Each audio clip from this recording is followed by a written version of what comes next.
Hello everyone, this is Parvez sir. Welcome back to our YouTube channel accountancy with Parvez sir. तो आज class 12 commerce के लिए जो हमारी क्लास है वो है ऑब्जेक्टिव टाइप क्वेश्चंस की, जिसको हम मल्टीपल चॉइस क्वेश्चन भी बोलते हैं, चूज द करेक्ट ऑप्शन भी बोलते हैं। ऑब्जेक्टिव टाइप क्वेश्चन में आज जो हम पढ़ेंगे वो मल्टीपल चॉइस क्वेश्चन पढ़ेंगे।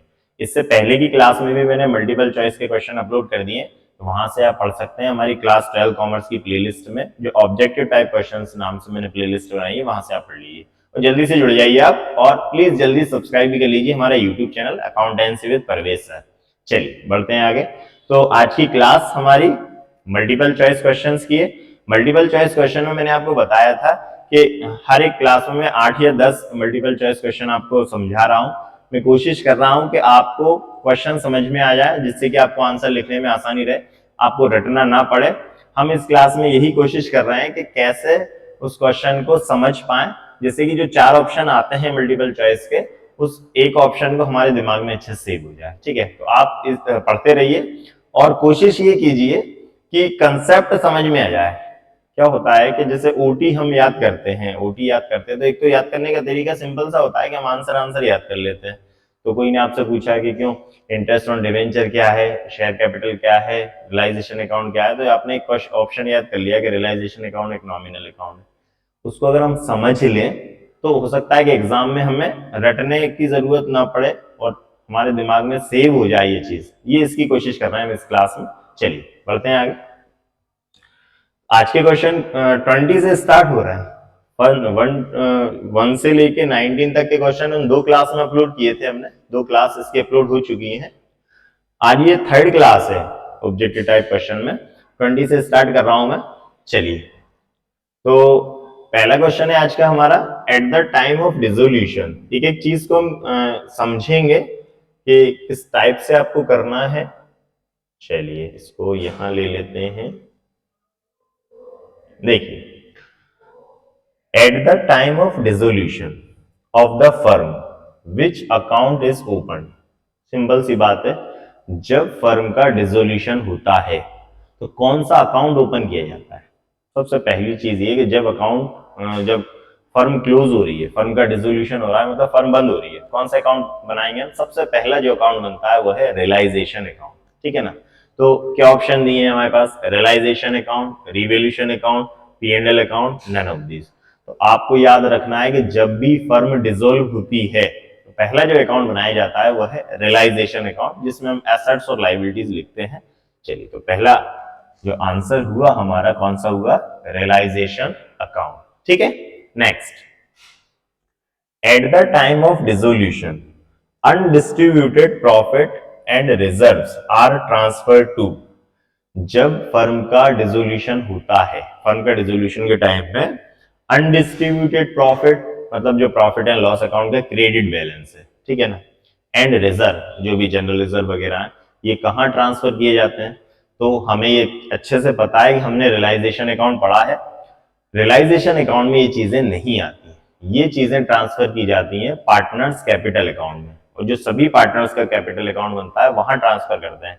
देखिए बहुत सिंपल सी चीज है, थ्योरी और ओटी के बारे में, ऑब्जेक्टिव टाइप क्वेश्चन और थ्योरी के बारे में ये चीज कही जाती है अकाउंट्स में कि आपने अगर न्यूमेरिकल पार्ट पढ़ा है, इसके न्यूमेरिकल क्वेश्चन किए हैं, बहुत इजी हो जाता है ये सब चीजों को जानना, हमें अलग से याद करने की जरूरत नहीं पड़ती है। अब जैसे बात करें कि डिसोल्यूशन के टाइम में पी&एल और रिजर्व, तो हमें पता है कि पार्टनर्स कैपिटल अकाउंट में ही ट्रांसफर किए जाते हैं।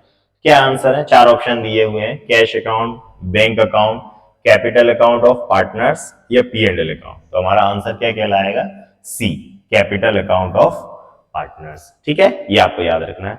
Next, realisation account is, realisation account किस नेचर का अकाउंट है। आपको अच्छे से याद होना चाहिए, रियलाइजेशन अकाउंट जो है वो नॉमिनल अकाउंट है। ये आपको याद रखना रहेगा कि रियलाइजेशन अकाउंट एक नॉमिनल नेचर का अकाउंट होता है। ठीक है, तो 4 ऑप्शन दिए, पर्सनल अकाउंट नहीं है, नॉमिनल अकाउंट, हाँ ये आंसर है हमारा बी वाला, नॉमिनल अकाउंट, पी&एल अकाउंट नहीं है, पार्टनर्स अकाउंट नहीं है। ठीक है, तो रियलाइजेशन अकाउंट कौन सा अकाउंट है हमारा, नॉमिनल अकाउंट है, ये आपको याद रखना है। ठीक है, इसके आंसर जो है वो मैंने दिए हैं नेक्स्ट पेज पर, तो ये इसको आप नोट कर लीजिए या इसके स्क्रीनशॉट ले लीजिए। पहले का जो आंसर है कि कौन सा अकाउंट ओपन किया जाता है, तो रियलाइजेशन अकाउंट ओपन किया जाता है डिसोल्यूशन के टाइम।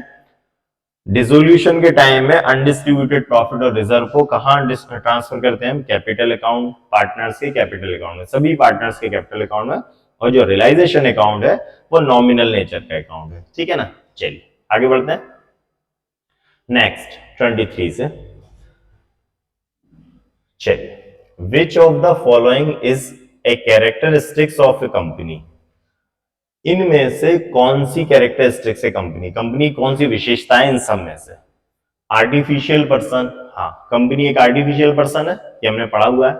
लिमिटेड लाइबिलिटी, कंपनी के जो शेयर होल्डर होते हैं उनकी लाइबिलिटी उनके शेयर्स की वैल्यू तक ही लिमिटेड होती है, लिमिट होती है, मतलब शेयर की फेस वैल्यू तक। तो बिल्कुल पक्की बात है कि limited liability. Separate entity, company की हमेशा एक एंटिटी सेपरेट है, कंपनी का अस्तित्व उसके शेयर होल्डर से अलग होता है। तो कंपनी अपने नाम से किसी पर भी मुकदमा दायर कर सकती है, केस कर सकती है, और कोई भी कंपनी के ऊपर भी केस कर सकता है। तो कंपनी की एक सेपरेट एंटिटी होती है। तो आंसर हमारा क्या कहलाएगा? ऑल ऑफ दीज, ठीक है ना। मींस इन सभी ये सभी कैरेक्टरिस्टिक्स होती हैं कंपनी की। कंपनी एक आर्टिफिशियल पर्सन भी है, कंपनी के में लिमिटेड लाइबिलिटी भी होती है शेयर होल्डर की, सेपरेट एंटिटी भी है, कंपनी एक सेपरेट एंटिटी है, अपना अलग कानूनी अस्तित्व है, कंपनी एक कॉमन सील होती है, कंपनी अपने नाम से कहीं पर भी केस कर सकती है, किसी के ऊपर अगर कंपनी केस करना चाहे तो कोई अगर ऐसा जो भी मैटर है कि कंपनी को, तो कंपनी अपने नाम से केस कर सकती है, कोई भी कंपनी के नाम पर भी केस कर सकता है। और तो ये सभी कैरेक्टरिस्टिक्स हो गई, ऑल ऑफ दिस में आए, ठीक है। Next, which of the following is not the characteristics या features of a ordinary share? Ordinary share को क्या बोलेंगे हम? Equity share. मतलब इनमें से कौन सा इक्विटी शेयर की कैरेक्टरिस्टिक्स नहीं है? इक्विटी शेयर या का फीचर नहीं है या कैरेक्टरिस्टिक्स नहीं है, पढ़ लेते हैं। Change in rate of dividend, ये तो है क्योंकि इक्विटी शेयर होल्डर के जो डिविडेंड की रेट होती है वो कम या ज्यादा होती रहती है। Owners of the company, owner है, इक्विटी शेयर होल्डर जो ऑर्डिनरी शेयर होल्डर है वो कंपनी के ओनर कहलाते हैं। Return of capital at the end, capital जब कंपनी का डिसोल्यूशन, कंपनी का वाइंडिंग अप होता है तब उनको कैपिटल मिलती है। प्रेफरेंस ऑफ डिविडेंड, ये कैरेक्टरिस्टिक्स नहीं है ऑर्डिनरी शेयर्स की, क्योंकि डिविडेंड की जो प्रायोरिटी है, प्रेफरेंस है, वो प्रेफरेंस शेयर होल्डर की है, इक्विटी शेयर होल्डर या ऑर्डिनरी शेयर होल्डर की नहीं है, ठीक है ना। तो ये फीचर इक्विटी शेयर होल्डर मतलब इक्विटी शेयर्स में नहीं है, ऑर्डिनरी शेयर में नहीं है। तो हमसे वो ये पूछ रहे थे कि इनमें से कौन सी कैरेक्टरिस्टिक्स या फीचर ऑर्डिनरी शेयर में नहीं है। तो कौन सा नहीं है? प्रेफरेंस ऑफ डिविडेंड, क्योंकि डिविडेंड की प्रेफरेंस सिर्फ प्रेफरेंस शेयर होल्डर को होती है, उसके बाद प्रेफरेंस शेयर होल्डर को पहले डिविडेंड मिलेगा और उसके बाद इक्विटी शेयर होल्डर या ऑर्डिनरी शेयर होल्डर को मिलेगा, ठीक है। तो हमारा आंसर कहलाएगा D. Next, interest on call in arrear is charge according to table A. तो टेबल ए के according interest call in arrear पे कितना इंटरेस्ट दिया जाता है? आपको याद रखना है 10%, ठीक है, 10% पर एनम, ये आपको याद रखना है। टेबल ए के अकॉर्डिंग इंटरेस्ट ऑन, जो इंटरेस्ट दिया जाता है कॉल इन एरियर पे, कॉल इन एरियर का मतलब क्या है कि ऐसे शेयर होल्डर जिन लोगों ने, सॉरी मैं शायद शुरू में गलत बोल गया, कॉल इन एरियर का मतलब यह है कि ऐसे शेयर होल्डर जिन्हें टाइम पर पैसा नहीं दिया है, ठीक है, तो कंपनी उनसे इंटरेस्ट चार्ज करती है, ठीक है ना। तो कितना परसेंट चार्ज किया जाएगा? 10%। मैं शुरू में शायद ये बोल गया कि कितना परसेंट इंटरेस्ट दिया जाएगा, नहीं नहीं, कॉल इन एरियर का मतलब हो गया कि जिन शेयर होल्डर ने टाइम पर पैसा नहीं दिया है उनसे इंटरेस्ट लिया जाएगा, ठीक है ना। तो कितना लिया जाएगा? 10% पर एनम। ये आंसर आपको याद रखना है, ये आपको जरूर याद करना पड़ेगा कि 10% पर एनम इंटरेस्ट चार्ज होता है कॉल इन एरियर पे, ठीक है। चलिए, तो ये हो गए इस क्वेश्चन, इस पेज के क्वेश्चन, इसके आप आंसर भी मैंने दिए हुए हैं, ये आप इसका स्क्रीनशॉट ले लें। कौन सी कैरेक्टरिस्टिक्स जो है कंपनी की, कौन सी कैरेक्टरिस्टिक्स थी? तो सभी थी, इसलिए हमने ऑल ऑफ दिस किया था। इनमें से कौन सी कैरेक्टरिस्टिक्स नहीं थी ऑर्डिनरी शेयर की, मतलब इक्विटी शेयर की कौन सी कैरेक्टरिस्टिक्स नहीं थी? तो प्रेफरेंस ऑफ डिविडेंड था, डिविडेंड का प्रेफरेंस नहीं होता है। Interest on call in area, call in area पे कितना इंटरेस्ट चार्ज किया जाता है टेबल के अकॉर्डिंग? तो 10% पर एनम, ठीक है, इसको आप नोट कर लीजिए, ठीक है। चलिए आगे बढ़े, नेक्स्ट 26 से स्टार्ट करते हैं। Capital demanded, eight the time of winding up of the company is called. देखिए, जब कंपनी का वाइंडिंग अप होता है, कंपनी का समापन होता है, तो कंपनी कौन सी कैपिटल डिमांड करती है? सिंपल सी बात याद रखना है, कंपनी कैपिटल का एक पार्ट अपने पास रिजर्व रखती है। रिजर्व रखना, इसको बोलते हैं हम रिजर्व कैपिटल, संचित पूंजी। क्यों? कि अगर कंपनी का वाइंडिंग अप होता है और कंपनी को फंड की रिक्वायरमेंट पड़ती है, तो वो शेयर होल्डर से वो रिजर्व कैपिटल डिमांड कर सकती है। ठीक है, तो जब भी कंपनी का वाइंडिंग अप होता है, कंपनी अपने लिए एक रिजर्व कैपिटल बचा के रखती है, रिजर्व रखती है उस कैपिटल को, उस रिजर्व कैपिटल को डिमांड करती है कंपनी अपने वाइंडिंग अप के टाइम में। तो capital demanded eight the time, company के वाइंडिंग अप के टाइम में कौन सी कैपिटल डिमांड की जाती है? तो चार ऑप्शन है, सब्सक्राइब कैपिटल नहीं, रिजर्व कैपिटल, ये आंसर होगा हमारा बी वाला, reserve capital.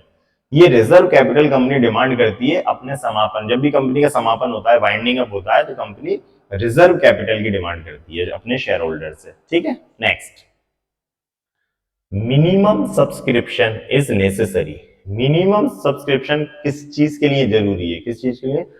For forfeiting of share? नहीं, फॉरफीचर ऑफ शेयर के लिए जरूरी नहीं है। For transfer of share? For transfer of share के लिए भी नहीं है। For allotment of share? हाँ, ये है आंसर, फॉर अलॉटमेंट। देखिए, जब भी कंपनी अपने शेयर इशू करती है, तो एक मिनिमम सब्सक्रिप्शन का क्राइटेरिया रहता है हर एक कंपनी का, अपने प्रोस्पेक्टस में होता है, कंपनी के आर्टिकल्स में होता है कि कितने परसेंट एप्लीकेशन आएंगे तब हम कंपनी के शेयर अलॉट करेंगे। ठीक है, तो मिनिमम सब्सक्रिप्शन हर एक कंपनी का एक दायरा होता है कि अगर इतने, जैसे 10,000 शेयर इशू किए कंपनी ने, तो कंपनी ने अपना एक क्राइटेरिया सेट किया कि 90%, अगर 90% हमारे एप्लीकेशन आ जाएंगी तो फिर हम अपने शेयर इशू करेंगे, तो उसको बोलते हैं मिनिमम सब्सक्रिप्शन। ठीक है, तो कब किया जाता है ये? अलॉटमेंट के टाइम में, फॉर अलॉटमेंट ऑफ शेयर। तो मिनिमम सब्सक्रिप्शन के लिए क्या जरूरी है? मिनिमम सब्सक्रिप्शन का मतलब ये है कि जब शेयर अलॉट किए जाते हैं तो मिनिमम सब्सक्रिप्शन देखा जाता है। तो आंसर क्या कहलाएगा हमारा? For allotment of share. ठीक है, चलिए next, debenture holders of A company come under the category of. अब डिवेंचर होल्डर किस कैटेगरी में आते हैं? याद ही होगा, सिंपल, शेयर होल्डर होते नहीं है। डिवेंचर होल्डर कंपनी के क्रेडिटर्स हैं, आउटसाइडर लायबिलिटी है, कंपनी ने लोगों से पैसा लिया है अपने फंड्स की रिक्वायरमेंट को पूरा करने के लिए, तो और इस पर कंपनी क्या करती है? इंटरेस्ट देती है, तो ये कंपनी के क्या कहलाएंगे? क्रेडिटर्स कहलाएंगे। ठीक है, तो debenture holder of A company come under the category of, owner नहीं है, कंपनी के ओनर नहीं है डिवेंचर होल्डर, क्रेडिटर्स ये है कंपनी के क्रेडिटर्स। ठीक है, डेटर्स नहीं है, एम्प्लॉय नहीं है, तो कंपनी के क्या कहलाएंगे? डिवेंचर होल्डर कंपनी के क्रेडिटर्स होते हैं। ठीक है, चलिए इनके आंसर देख लेते हैं। नेक्स्ट पेज पे मैंने आपके लिए आंसर हाईलाइट कर रखे हैं येलो कलर से, जिससे कि आपको नोट करने में, स्क्रीनशॉट लेने में आसानी रहे, तो याद करने में, एग्जाम के टाइम में रिकॉल कर लें आप। ठीक है ना, तो capital demand eight the time, कौन सी कैपिटल डिमांड की जाएगी कंपनी की वाइंडिंग अप के टाइम में? रिजर्व कैपिटल, पहला आंसर। मिनिमम सब्सक्रिप्शन किस चीज के लिए जरूरी है? अलॉटमेंट ऑफ शेयर्स के लिए, जब कंपनी शेयर अलॉट करती है तो उसके लिए मिनिमम सब्सक्रिप्शन जरूरी होता है। डिवेंचर होल्डर कंपनी के किस कैटेगरी में आता है? क्रेडिटर्स आते हैं, कंपनी के क्रेडिटर्स कहलाते हैं डिवेंचर होल्डर। ठीक है, चलिए आगे बढ़े। नेक्स्ट 29 से स्टार्ट करना है, ये शायद लास्ट है हमारा page. The company page of on debenture. Company debenture पे क्या देती है? अभी हाल मैंने आपको बताया, अभी अभी बताया लास्ट, इससे लास्ट क्वेश्चन में, कंपनी डिवेंचर पर क्या देती है? इंटरेस्ट। डिविडेंड मिलता है कब? कंपनी के शेयर होल्डर्स को, जब कंपनी के शेयर हम खरीदते हैं, शेयर होल्डर बनते हैं, तो उसमें हमें डिविडेंड मिलता है, और जब हम कंपनी के डिवेंचर खरीदते हैं तो उस पर हमें इंटरेस्ट दिया जाता है। तो कंपनी डिवेंचर पे क्या देती है? इंटरेस्ट। पहले ही हो गया आंसर हमारा ए, इंटरेस्ट। ठीक है ना, क्या ऑप्शन है? इंटरेस्ट है, डिविडेंड है, डिविडेंड तो है नहीं, इंटरेस्ट है। शेयर, प्रॉफिट का शेयर नहीं दिया जाता डिवेंचर होल्डर को कभी। इंटरेस्ट एंड डिविडेंड बोथ, नहीं नहीं, इंटरेस्ट और डिविडेंड दोनों चीजें नहीं दी जाती, सिर्फ इंटरेस्ट दिया जाता है। तो आंसर हमारा कहलाएगा 29 का इंटरेस्ट। ठीक है, next, the amount of discount on issue of debenture is. Discount on issue of debenture, ये जो डिस्काउंट ऑफ डिवेंचर जो का इश्यू, मतलब डिस्काउंट जो है इश्यू ऑफ डिवेंचर पे, ये क्या कहलाएगा? Capital loss, revenue loss, capital expenditure, revenue expenditure तो होते ही नहीं है, क्योंकि डिवेंचर बार बार इश्यू नहीं किए जाते। तो डिवेंचर पे अगर कंपनी डिस्काउंट दे रही है तो ये कंपनी का कैपिटल लॉस कहलाएगा। ठीक है ना, ये आपको याद रखना है कि अगर कंपनी डिवेंचर इशू कर रही है डिस्काउंट पर। डिस्काउंट का मतलब ये है कि 10 रुपए वाला डिवेंचर है 8 रुपए पर, 7 रुपए पर, 6 रुपए पर, 9 रुपए पर, अपनी फेस वैल्यू से कम पर अगर डिवेंचर इशू किया जा रहा है तो वो डिस्काउंट कहलाएगा। तो जो डिस्काउंट का अमाउंट रहेगा वो कंपनी के लिए कैपिटल लॉस कहलाएगा। ठीक है ना? क्यों? क्योंकि जब कंपनी रिडेम्पशन करेगी, इन डिवेंचर्स का पेमेंट करेगी कंपनी, तो वो डिस्काउंट में नहीं करेगी, कंपनी फेस वैल्यू पर करेगी। तो कंपनी के लिए ये कैपिटल लॉस कहलाएगा, ये आपको याद रखना है। तो the amount of discount on issue of debenture is capital loss. ठीक है। Next, period of payment of interest on debenture. तो डिवेंचर पे इंटरेस्ट का पीरियड का क्या क्या पीरियड है, मतलब डिवेंचर पे इंटरेस्ट जो दिया जाता है कंपनी कब देती है, तो इसका आंसर है हमारा 6 मंथ। ये आपको याद रखना है कि कंपनी अपने डिवेंचर होल्डर्स का जो इंटरेस्ट का टाइम रहता है, इंटरेस्ट का पीरियड रहता है, वो 6 मंथ का रहता है। ठीक है, ये जरूर आपको याद रखना पड़ेगा कि 6 मंथ डिवेंचर पे जो इंटरेस्ट दिया जाता है वो 6 मंथ में दिया जाएगा। ठीक है, तो इस पेज पे हमारे 3 क्वेश्चन थे, 29, 30, 31। चलिए इसके आंसर देख लेते हैं हम। तो द कंपनीज पे on debentures interest, company debenture पे इंटरेस्ट पे करती है। The amount of discount on issue of debenture is capital loss, जो डिस्काउंट दिया जाता है डिवेंचर के इश्यू के टाइम में वो कैपिटल लॉस है कंपनी के लिए। और payment, period of payment of interest on debenture, तो इंटरेस्ट ऑन डिवेंचर का पेमेंट का जो पीरियड है वो कितना है, 6 मंथ है। ठीक है, इसके आगे तो हाँ नहीं है। चलिए, तो आज की क्लास हमारी कंप्लीट हुई। इसमें हमने 20 से लेके 31, ठीक है, आज 11 ऑब्जेक्टिव टाइप क्वेश्चन पढ़े, मल्टीपल चॉइस क्वेश्चन। तो आप इनको बहुत अच्छे से याद कर लीजिए। मैंने आपको बोला है मल्टीपल चॉइस की जो क्लास है हमारी, ऑब्जेक्टिव टाइप की क्लास, आप 3 या 4 बार देखिए, आपको ओटी याद हो जाएंगे। ठीक है, आप पढ़ते रहिए अकाउंटेंसी। मिलता हूं मैं नेक्स्ट वीडियो में फिर से कुछ नए टॉपिक के लेके। जब तक जुड़े रहिए आप हमसे, और प्लीज अगर सब्सक्राइब ना किया हो तो जल्दी सब्सक्राइब कर लें हमारा YouTube channel accountancy with Parvez sir. Instagram पे भी आप हमें फॉलो कर सकते हैं, अकाउंटेंसी विद परवेज सर। चलिए, thank you and good bye.